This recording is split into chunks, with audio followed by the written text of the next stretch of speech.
तर सिडको भूखंड वाटपाच्या मुद्द्यावरून आता गणेश नाईक हे उदय सामंत यांच्यावर नाराज असल्याची माहिती मिळते। उदय सामंत यांनी सोमवारी गणेश नाईकांना चर्चेसाठी बोलावलंय। उदय सामंत वेळेत आले नाहीत, कामकाज संपताच निघूनही गेले। 2.5 तास वाट बघत बसावी लागल्यानं गणेश नाईक हे नाराज असल्याचं कळतंय। सिडकोनं मोक्याचे भूखंड विकासकांना विकले आहेत असा आरोप गणेश नाईक यांच्याकडून करण्यात आलाय।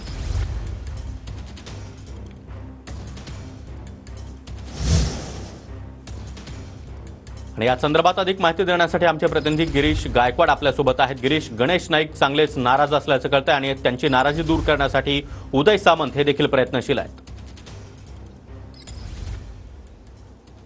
नक्कीच आपण पाहतोय की सिडको इथल्या भूखंडांचं वाटप करण्यात आलं आणि हे भूखंड जे आहेत ते एका अशा व्यक्तीला वाटप करण्यात आलेले ज्यांची एकनाथ शिंदे यांच्याशी जवळीक आहे असं बोललं जात आहे। मात्र यामध्ये नेमकं तथ्य किती हे अद्यापही उघड झालेलं नाहीये।